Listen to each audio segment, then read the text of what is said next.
Welcome back to Salam learning. അപ്പൊ മക്കളെ, നിങ്ങൾ എല്ലാവരും ഇത് അടിപൊളിയായിട്ട് ഓരോ എക്സാം ഇങ്ങനെ അറ്റൻഡ് ചെയ്തു. എല്ലാവർക്കും എളുപ്പമാണെന്ന് പ്രതീക്ഷിക്കുന്നു. സോ അടുത്ത എക്സാം നമ്മുടെ ബേസിക് സയൻസ് ആണ്. അപ്പൊ ബേസിക് സയൻസിൽ ഉറപ്പായിട്ടും അറിഞ്ഞിരിക്കേണ്ട ചില ചോദ്യങ്ങളുമായിട്ടാണ് ഞാൻ വന്നിരിക്കുന്നത്. അപ്പൊ എല്ലാവരും എന്ത് ചെയ്യുക, ഈ ഒരു വീഡിയോ മുഴുവനായിട്ട് കാണാൻ വേണ്ടി ശ്രമിക്കുക. അടിപൊളിയായിട്ട് പഠിക്കുക കേട്ടോ.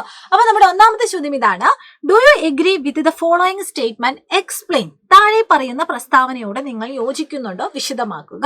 ഇവിടെ നിങ്ങൾക്ക് ഒരെണ്ണേ കാണാൻ പറ്റുന്നുള്ളൂ. ഞാൻ ഇതുപോലെ കുറേ സ്റ്റേറ്റ്മെന്റ്സുമായിട്ടാണ് വന്നിരിക്കുന്നത്. ഇതിനോടൊക്കെ നിങ്ങൾ യോജിക്കുന്നുണ്ടോ, അല്ലെങ്കിൽ ഈ പറയുന്ന സ്റ്റേറ്റ്മെന്റ് ശരിയാണോ തെറ്റാണോ എന്ന് മക്കൾ എന്ത് ചെയ്യുക, ഒന്ന് ക്രോസ് ചെക്ക് ചെയ്യുക കേട്ടോ.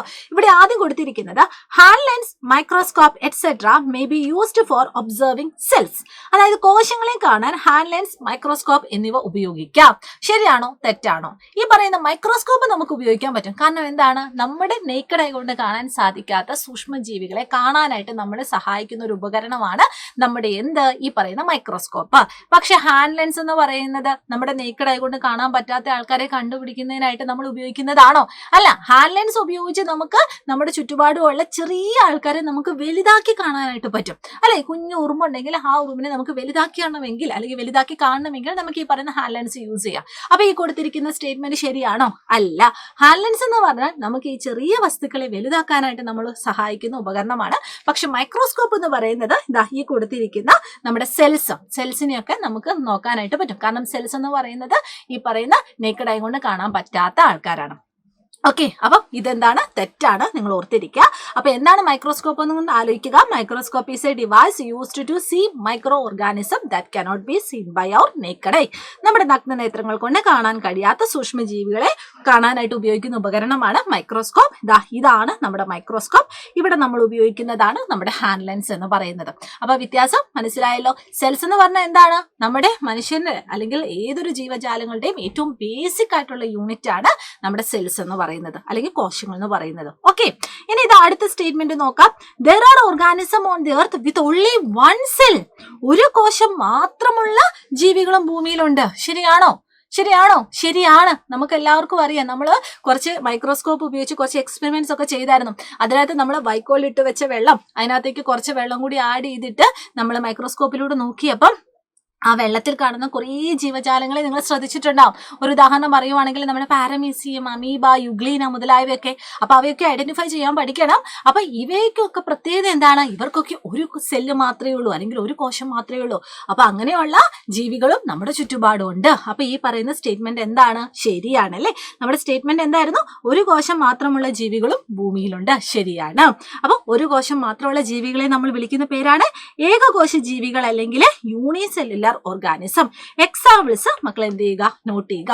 അങ്ങനെയാണെങ്കിൽ ഒരു കോശം മാത്രമുള്ള ജീവികൾ മാത്രമാണോ കാണുന്നത്? അല്ല അല്ലെ. ഒന്നിലധികം കോശങ്ങളുള്ള ആൾക്കാരും ഉണ്ട്. അവർക്ക് ഉദാഹരണമാണ് ഇതാ കിടക്കുന്ന നമ്മള് അല്ലെ, ബഹുകോശ ജീവികൾ അല്ലെങ്കിൽ മൾട്ടി സെല്ലുലാർ ഓർഗാനിസം എന്ന് പറയുന്നത്.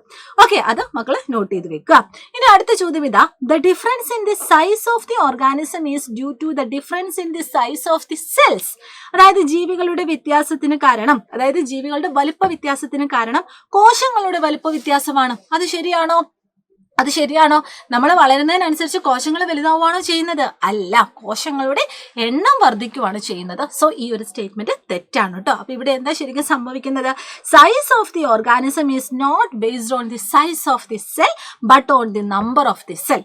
അതായത് ജീവികളുടെ വലിപ്പം കോശത്തിന്റെ വലിപ്പത്തെയല്ല, നേരെ മറിച്ച് അവരുടെ എണ്ണത്തിനെയാണ് ആശ്രയിക്കുന്നത്. ഓക്കെ അല്ലേ? അത് കൃത്യമായിട്ട് മനസ്സിലായി എന്ന് വിശ്വസിക്കുന്നു. ഇനി അടുത്തത് ഇതാ: all cells in an organism are of the same kind. ഒരു ജീവിയുടെ എല്ലാ കോശങ്ങളും ഒരുപോലെയാണോ? ഒരുപോലെയാണ്. ഇപ്പൊ നമ്മൾ എടുക്കുവാണെങ്കിൽ നമ്മുടെ ശരീരത്തിൽ ഒരു തരത്തിലുള്ള കോശങ്ങൾ മാത്രമാണോ ഉള്ളത്? അല്ല, നമ്മുടെ ശരീരത്തിൽ പല തരത്തിലുള്ള കോശങ്ങൾ കാണാൻ പറ്റും. നമ്മൾ ചീക്ക് സെൽസ് ഒക്കെ നമ്മൾ കണ്ടുപിടിച്ചില്ലായിരുന്നോ? അത് മാത്രമല്ല, ഇതുപോലെ നമ്മുടെ ബ്ലഡ് സെൽസ് നമുക്ക് കാണാനായിട്ട് പറ്റും, മസിൽ സെൽസ് കാണാനായിട്ട് പറ്റും, ന്യൂറോൺ അല്ലെങ്കിൽ നാഡീകോശങ്ങൾ കാണാനായിട്ട് പറ്റും. അങ്ങനെ വിവിധ തരത്തിലുള്ള കോശങ്ങൾ നമ്മുടെ ശരീരത്തിൽ തന്നെയുണ്ട്. അപ്പൊ ഈ ഒരു സ്റ്റേറ്റ്മെന്റ് എന്താണ്, നമുക്ക് ശരിയാണ് എന്ന് നമുക്ക് പറയാൻ പറ്റില്ല. നമ്മുടെ ശരീരത്തിൽ പലതരത്തിലുള്ള കോശങ്ങളുണ്ട്. അങ്ങനെയാണെങ്കിൽ അടുത്ത ചോദ്യം ഇതാണ്: given below is the table are a few details prepared by the child comparing animal cell and plant cell. Complete the table by filling part of the cell. ജന്തുകോശവും അതുപോലെ തന്നെ സസ്യകോശം ഇവിടെ നിന്ന് പറയണേ. ജന്തുകോശവും സസ്യകോശവും താരതമ്യം ചെയ്ത് ഒരു കുട്ടി തയ്യാറാക്കിയ പട്ടികയിലെ വിവരങ്ങളാണ് കൊടുത്തിരിക്കുന്നത്. കോശഭാഗങ്ങൾ ചേർത്ത് പട്ടിക പൂർത്തിയാക്കും. അപ്പൊ ഇവിടെ നിങ്ങൾക്ക് 2 സെൽസ് കാണാനായിട്ട് പറ്റുന്നുണ്ട്. ഇതിൽ ഏതായിരിക്കും ആനിമൽ സെൽ, ഏതായിരിക്കും പ്ലാന്റ് സെല്ല്? യെസ്, നമുക്കറിയാം ഇതാണ് ആനിമൽ സെൽ, ജന്തുകോശം. ഇതാണ് നമ്മുടെ പ്ലാന്റ് സെൽ അല്ലെങ്കിൽ സസ്യകോശം. ഇവരുടെയൊക്കെ ഭാഗങ്ങളും ഇവിടെ അടയാളപ്പെടുത്തിയിട്ടുണ്ട്. ഇനി ചോദ്യം വന്നത് ഇതാ ഇങ്ങനെയാണ്. ഇവിടെ നിങ്ങൾക്ക് കോശഭാഗങ്ങളും സസ്യകോശത്തിന്റെയും ജന്തുകോശത്തിന്റെയും അവിടെയുള്ള പ്രത്യേകതകളും കൊടുത്തിട്ടുണ്ട്. ഈ കോശഭാഗങ്ങൾ നമ്മൾ ഇവിടെ ഓരോന്നായിട്ട് ഫില്ല് ചെയ്യണം. എന്തിന്റെ ബേസിലാണ്? ദാ ഇവിടെ നോക്കിക്കേ, പ്ലാന്റ് സെല്ലിലും ആനിമൽ സെല്ലിലും കോമൺ ആയിട്ട് കാണുന്നതാണ് ഇവിടെ നമ്മൾ എഴുതേണ്ടത്. അതുപോലെ ഇതാ പ്ലാന്റ് സെല്ലിലുണ്ട്, പക്ഷെ ആനിമൽ സെല്ലിൽ ഇല്ലാത്ത ഒരു ഉദാഹരണമാണ് ഇവിടെ എഴുതേണ്ടത്. അതുപോലെ ഇതാ പ്ലാന്റ് സെല്ലിലും ആനിമൽ സെല്ലിലും കോമൺ ആയിട്ടുള്ളതാണ് ഇവിടെ എഴുതേണ്ടത്. ഇനി പ്ലാന്റ് സെല്ലിലുണ്ട് പക്ഷെ ആനിമൽ സെല്ലിലില്ല, അതാണ് ഇവിടെ എഴുതേണ്ടത്. ഇനി സസ്യകോശത്തിൽ അല്ലെങ്കിൽ പ്ലാന്റ് സെല്ലിൽ വലുതും ആനിമൽ സെല്ലിൽ ചെറുതുമായിട്ടുള്ളതാണ് ഇവിടെ എഴുതേണ്ടത്. അപ്പൊ നമുക്ക് ഏറ്റവും ആദ്യം 2ലും കോമൺ ആയിട്ടുള്ളത് ഏതൊക്കെയാണെന്ന് കണ്ടുപിടിക്കാം. ഏതൊക്കെയാണ് 2ലും കോമൺ ആയിട്ടുള്ളത്? ഇതില്ലെങ്കിൽ പോലും നിങ്ങൾക്ക് കണ്ടുപിടിക്കാനായിട്ട് പറ്റും. എന്താണ്? ന്യൂക്ലിയസ് 2ലും കോമൺ ആയിട്ടുണ്ട്. അതുപോലെ തന്നെ കോശസ്തരം അല്ലെങ്കിൽ സെൽ മെംബ്രെയിൻ 2ലും കോമൺ ആയിട്ടുണ്ട്. അതുപോലെ തന്നെ കോശദ്രവ്യം അല്ലെങ്കിൽ സൈറ്റോപ്ലാസം അതിനും 2ലും കോമൺ ആയിട്ടുണ്ട്. അപ്പൊ ഇതൊക്കെയാണ് നമ്മൾ ഇവിടെ എഴുതേണ്ടത്. കണ്ടോ, 2ലും കോമൺ ആയിട്ടുള്ളതാണ് നമുക്കിവിടെ എഴുതേണ്ടത്. ഇനി അതുപോലെ തന്നെ നിങ്ങൾ ഇവിടെ നോക്കിക്കോ, ഒന്നില് വലുതും ഒന്നില് ചെറുതും, അതായത് പ്ലാന്റ് സെല്ലിൽ വലുതും ആനിമൽ സെല്ലിൽ ചെറുതുമായിട്ട് 2ലും കോമൺ ആയിട്ട് കാണുന്നത് ഏതാണ്? ദാ നമ്മുടെ വാക്യൂൾ അല്ലെങ്കിൽ ഫേനം. ഫേൻ എന്ന് പറഞ്ഞാൽ എന്താ? നമുക്കറിയാം സസ്യകോശത്തിലെ ഫേൻ എന്ന് പറയുന്നത് വലുതായിട്ട് നമുക്ക് കാണാനായിട്ട് പറ്റും, പക്ഷെ അതേസമയം ജന്തുകോശത്തിൽ അത് ചെറുതായിട്ടാണ് കാണുന്നത്. ഇനി അതുപോലെ തന്നെ നമ്മൾ നേരത്തെ നോക്കുവാണെങ്കിൽ ഇതാ നമ്മുടെ സസ്യകോശത്തിലുണ്ട്, നമ്മുടെ സസ്യകോശത്തിലുണ്ട്. യെസ്, പക്ഷെ ആനിമൽ സെല്ലിൽ ഇല്ല. നോ. അതേതാണ്? യെസ്, നമുക്കറിയാം നമ്മുടെ സെൽ വാൾ, അതായത് കോശഭിത്തിയുണ്ട്. ഇവിടെ പോയി സെൽ വാൾ അല്ലെങ്കിൽ കോശഭിത്തിയുണ്ട്. അതുപോലെ തന്നെ ഹരിതകം അല്ലെങ്കിൽ ക്ലോറോപ്ലാസ്റ്റ് ഉണ്ട്.